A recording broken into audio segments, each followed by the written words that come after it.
कमी किसकी है, जल की या पात्र की? बोले कमी जल में नहीं है, इसमें है, बोले पात्र में। कोई घड़े का पात्र है, कोई गिलास का पात्र है, कोई जग का पात्र है, कोई मटके का पात्र है। जो भेद आए वो किस में आए, बोले पात्रों में आए। बोले उसी तरह से जितने हम लोग यहाँ पर बैठते हैं ना, सबके पात्र कैसे हैं, बोले टेढ़े मेढ़े। एक तो शरीर से भी, एक मन से, है ना। शरीर में हो सकता है कि कोई बिल्कुल पहलवान बैठा हो, है ना। कोई हो सकता है कि बिल्कुल हड्डी पसली भी बैठा हो, आगे नहीं। बोले परमात्मा सब में एक समान, एक जैसा है। रात को आप चंद्रमा की रोशनी में 50 घड़े रखो और उन घड़ों में जल भी हो, पानी भी हो, तो चंद्रमा का जो प्रतिबिंब है 50 घड़ों पर एक जैसा होगा, आगे नहीं। लेकिन किसी का पानी मैला होगा तो चंद्रमा मैला दिखाई पड़ेगा। आप आओगे तो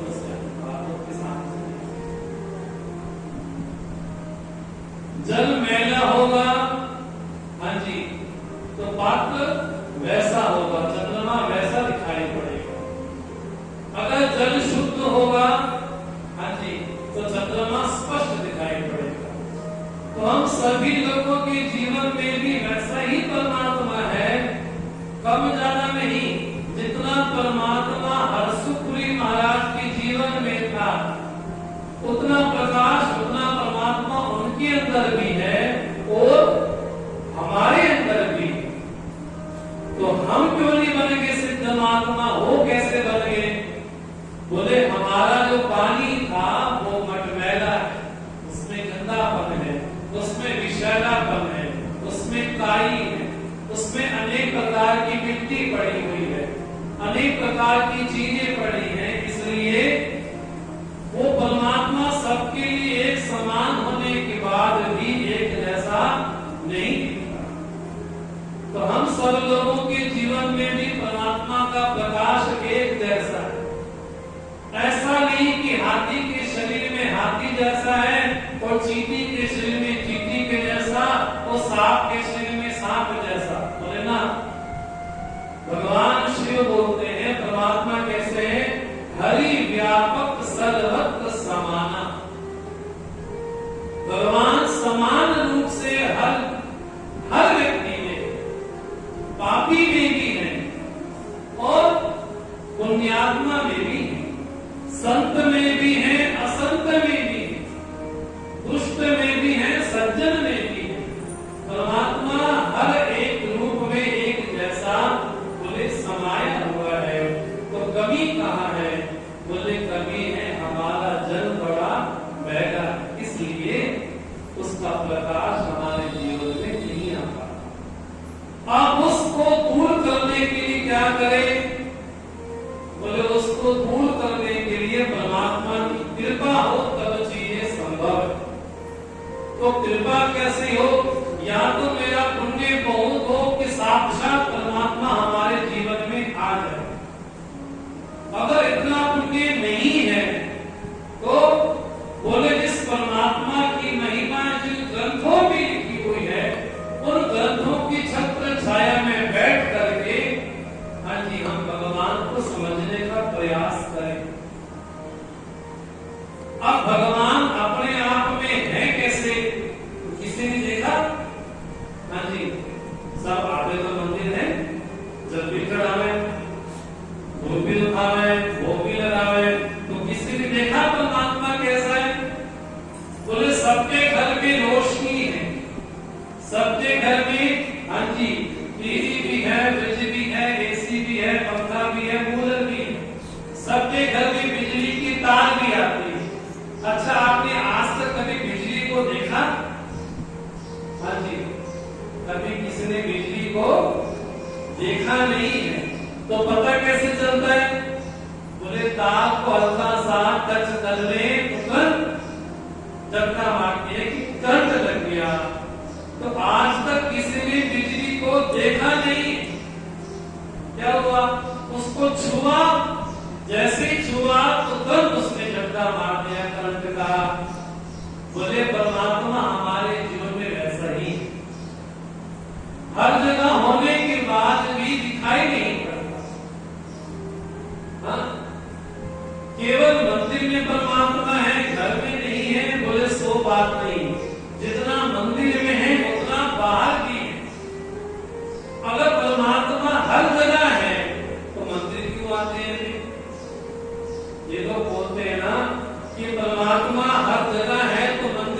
निकालने की क्या जरूरत है? उसका उत्तर ये कहो, हवा हर जगह है, लेकिन पंखे के नीचे क्यों बैठते हैं? कूलर के नीचे क्यों बैठते हैं? अच्छा, गाय के कौन से अंग में दूध नहीं है? हर अंग में दूध है, लेकिन दूध सींग से नहीं निकालते, पांव से नहीं निकालते, उसके तनों से निकालते। बोले दूध उसके हर एक अंग में है, लेकिन फिर भी उसका निकालने का कोई जरिया है, कोई स्नान। बोले वैसे ही परमात्मा हर जगह है, लेकिन कहीं साक्षात प्रकट है तो कहीं कम है, कहीं ज्यादा है। पापी में भी है, पुण्यात्मा में भी है, संत में भी है, असंत में भी है, सज्जन में भी है, दुर्जन में भी है। बोले परमात्मा तो बोले हर जगह मौजूद है, जल्दे जल्दे उसका निवास है। और वो समझ में कैसे आए? बोले समझ आता है ग्रंथों की छाया में बैठकर। और कौन से ग्रंथ का आश्रय लें? बोले बहुत सारे ग्रंथ हैं, यहाँ पढ़ो। सनातन धर्म में बोले कितने ग्रंथ हैं? बोले बहुत ग्रंथ हैं। कई लोग बोलते बोले इस्लाम में एक ग्रंथ है और एक मानने वाला है। ईसाई में मानते हैं कि एक ग्रंथ बाइबल है, बोले उसकी उपासना करते हैं, मानते हैं। इस्लाम में बोलते कुरान है, उसको मानते हैं। बोले हिंदू धर्म में पता ही नहीं चलता, इतने सारे ग्रंथ हैं। अब ये प्रश्न आता है, क्यों आता है? बोले ना समझी के कारण। ईसाई लोग, मुस्लिम लोग क्या बोलते हैं कि हिंदुओं में तो इतने भगवान हैं, किसकी उपासना करोगे? बोलते हैं कि 33 करोड़ देवता है, हमारा तो एक ही अल्लाह है, हम तो एक ही उपासना करते हैं। तुम्हारे में तो अनेक प्रकार के देवता हैं, किसको प्रसन्न करोगे? बोले ये जो प्रश्न आते हैं ये तब आते हैं जब हम ग्रंथों को ठीक से न पढ़ते हैं न सुनते हैं। वो लोग बोलते हैं हमारा एक अल्लाह, वो लोग बोलते हैं हमारा एक ईश्वर, हमारी एक बाइबल, हमारा एक कुरान, लेकिन तुम्हारे में बोले ऋग्वेद भी है, सामवेद भी है, अथर्ववेद भी है, हाँ 4 वेद हो गए, 6 शास्त्र हो गए, 18 पुराण हो गए, 18 उपपुराण हो गए, 4 उपवेद हो गए, 28 स्मृतियां हो गई, इतना शास्त्र है हमारा। बोले हमारा तो केवल यही ग्रंथ है, चाहे पुराण पढ़ लो, चाहे बाइबल पढ़ लो। अब जब लोग ऐसी बातें सुनते हैं कि हाँ आप तो ठीक कह रहे हैं, वो ठीक इसलिए मुंह से निकल आता है क्योंकि हम ग्रंथों को ठीक से न समझते हैं न सुनते हैं। ये सारे प्रश्न क्यों आते हैं? बोले मंदिर जाए तो घंटी क्यों बजाए, तिलक क्यों लगाए, मंदिर जाए तो परिक्रमा क्यों करे, इतने भगवान है तो किसकी उपासना करे? इन सारे प्रश्नों का जो उत्तर है वो कहाँ मिलता है? बोले सारे प्रश्नों का उत्तर मिलता है हमारे ग्रंथों में। और ग्रंथ कितने हैं? बोले ग्रंथ तो बहुत है, तो कोई एक ग्रंथ बताओ जिसमें सारी चीजें क्या बनी हो। बोले उस ग्रंथ का नाम है श्रीमद् भागवत महापुराण। अब श्रीमद् भागवत महापुराण कितना विशाल है, इसकी चर्चा हम आज से 7वें दिन तक करें। कब कब भगवान ने कौन से अवतार लिए, क्या क्या भगवान ने लीलाएं की। पहले जब भागवत कथा होती थी ना, उसका जो क्रम क्या था, सुबह 3 घंटे और शाम को 3 घंटे, या कभी कभी सुबह 4 घंटे और शाम को 4 घंटे, 7 दिन लगातार, सुबह 3 घंटे, शाम को भी 3 घंटे। उसके बीच में केवल शुरू में, बीच में और अंतिम में केवल भजन और केवल नाम स्मरण होता था बस। तब जाकर के भागवत का थोड़ा स्पर्श होता, क्या थोड़ा सा स्पर्श होता। कब? जब 3 घंटे सुबह भी, 3 घंटे शाम को भी, तो 7 दिन लगातार करते थे, तब जाके भागवत को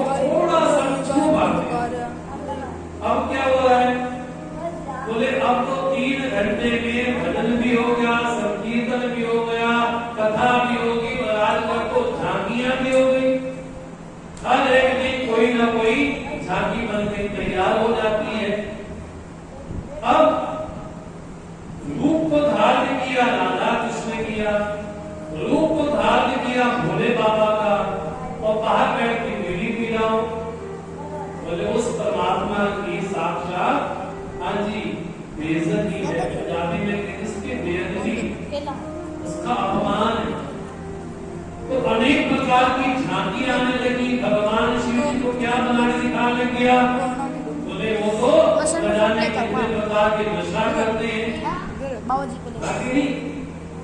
बोले भगवान शिव ने, मैंने पूरा शिव महापुराण पढ़ा, मुझे कहीं दिखाई नहीं पड़ा कि भगवान शिव ने कभी भांग पी हो। शिव पुराण पढ़ा भी सही, कथा भी की, कहीं ये दिखाई नहीं पड़ा कि भगवान शिव ने कोई व्यसन किया हो, कोई नशा किया। लोग क्या बोलते हैं कि कावड़ का सीजन आएगा ना, तो जगह जगह लोग भांग घोटेंगे, तो क्या बोलेंगे? बोले पार्वती की भांग घोटे, बाबा भी भांग पीवे। लेकिन किसी पुराण में ये दिखाई नहीं पड़ा कि भगवान शिव ने कभी भांग भी पी हो, कभी नशा भी किया। हाँ, भगवान शिव को एक नशा जरूर, बोले कौन सा? हमारे संत बोलते हैं, एक आचार्य पुष्पदन को बोलते हैं, भगवान शिव को एक नशा जरूर, कौन सा? भुवन भय भंग व्यसनिना। लोगों में जो डर है मृत्यु का, उस भय को दूर करने का नशा भगवान शिव में है, बस और कोई नशा नहीं। इसलिए इन 7 दिनों में आपको एक क्रम पड़ा है, आपको सुनने का वैसा क्रम रहा कि झांकियों के माध्यम से आप भागवत को सुनते आए। ऐसा क्रम पहली बार आपके सामने हुआ कि झांकी भागवत से मेल नहीं खाती। आप ही चाहूंगा आपसे, भागवत में कहीं भी ये नहीं कहा कि झांकियां निकालो, कहीं नहीं कहा। हाँ, उसमें जरूर है, जब सुदामा चरित्र आता है, जब भगवान वामन आते हैं, जब भगवान कृष्ण का जन्मोत्सव होता है, जब रुक्मिणी विवाह होता है, तब जो बाल स्वरूप है उनको जरूर आज्ञा दी गई कि आप थोड़ा लोक भाव के लिए, लोक व्यवहार के लिए इसको किया। लेकिन झांकियों का भागवत से दूर तक कोई वास्ता नहीं, कोई संबंध नहीं। इसके पीछे 2 कारण। पहला कारण आपको ये बोला कि 7 दिन में सुबह शाम 3 घंटा जब कथा करेंगे, तब जाकर के भागवत का थोड़ा स्पर्श होगा। जब सारा समय झांकियों में जाएगा, हाँ जी भजन कीर्तन में जाएगा, तो भागवत क्या सुनोगे? भागवत तो नहीं, तो भागवत के नाम पे कुछ और ही सुन लेते हैं। इसमें खाली भगवान कृष्ण का ही वर्णन नहीं है, इसमें 24 अवतारों का वर्णन है। इसलिए भागवत अलग है और भगवत गीता अलग है। भगवान ने अर्जुन को उपदेश किया, वो भगवत गीता है, और जिसमें 24 अवतारों का वर्णन हो वो भागवत। तो भागवत बोले जिसमें 18,000 श्लोक हो, 335 अध्याय हो, 12 स्कंद हो, और 5.5 लाख जिसमें शब्द हो, वो भागवत अपने आप में सागर। आज जब पढ़म दिन है, तो आज हम चर्चा करते हुए भागवत में प्रवेश करेंगे। पहले इसका नाम है श्रीमद् भागवत। कितने शब्द है?